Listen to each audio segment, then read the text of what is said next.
Double down on your strengths. Double down on your strengths. Double down on your strengths.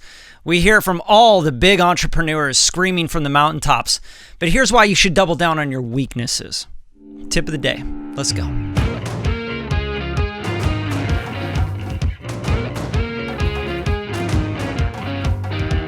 Don't get me wrong, I love the concept of doubling down on your strengths and hiring your weaknesses. But let me ask you this. Are you in a position to be hiring for your weaknesses? I think it's a silly thing to think when you're a solopreneur, you're just getting started in your music career, you're a beat maker, producer, you're going to go hire your weaknesses. It's unbelievable. So instead, you need to work on your weaknesses. And let me kind of make this make sense a little bit more for you. When I first started with Radium and building the music business that we have for the last 3.5 years, I started with absolutely no business skills. I mean, I read some books, like some entrepreneur books, Success Magazine, feeling inspired, motivated. Didn't really know what to do with that, right? It was just like motivation for me.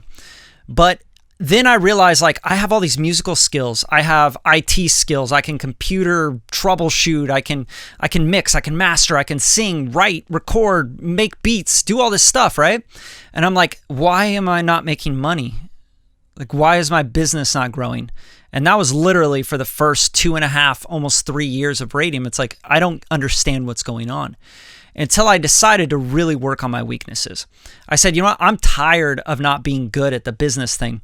How do I learn sales? How do I learn marketing? How do I learn the things that these entrepreneurs are doing to make and create businesses that are building and flourishing and getting bigger every single day? Well, I'm going to tell you right now, that was the best move I ever made. I started to go to entrepreneur seminars, read sales books, read marketing books. Those were boring things for me. Those were my weaknesses. I did not want to make a cold call. I did not want to call someone on the phone and, hey, you got my ad on Facebook. You were interested in mixing and mastering. I didn't even know what to say on the phone, right? But that is so key. It builds grit. It builds strengths that you don't have right now. Going outside of your comfort zone pushes your thresholds in those areas as well.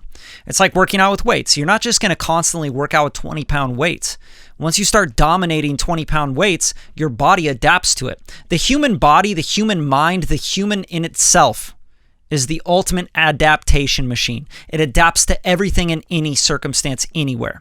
So if you sit at your computer and you're like, I'm going to work on my strengths, I'm going to triple down on my strengths, and you're just like, I'm going to make 1,000,000 beats. I'm just going to keep playing guitar like I always do. I'm going to get so good at guitar. Your body's going to adapt to that. You need to push yourself outside of that comfort zone. And working on your weaknesses can mean also that you're working on your strengths. You're good at guitar, but you never get and jam with jazz musicians. So start doing that. Work on your weaknesses of playing with other people in bands, right? So this doesn't have to be, I need to get really good at music production, so I can't stop doing that. No, but it does mean that you can get in the room with another producer and get uncomfortable and start working with them, right? Work on that weakness of being able to communicate with other producers and collaborate. And I promise you, because the body and the mind and the human is so adaptable, we adapt and we get this muscle memory in us and we plateau as well. That's really what that means, right? That when we start pushing outside of our comfort zone and we work on our weaknesses is when we really become great at what we're doing, all the way around. So if you really like this tip of the day and it's helping you out, triple down on your weaknesses, get better, adapt to your weaknesses, go into new weaknesses, keep pushing, keep applying pressure. Click the link in the description and you could join our Beat Gang where I do one-on-one mentoring with you. We go through this stuff. I teach you how to sell your services as an engineer, as a music producer, sell your beats as a beat maker, all this stuff that I've done for the last 5 years, right? So join us. Click the link in the description and you can join today. Also, if you like the video, like it. Just actually hit the like button, right? Drop a comment, drop a question. I'm here to help you. And the liking and the commenting really helps us get this message out to more people. So thanks for tuning in. That's the tip of the day, almost every day.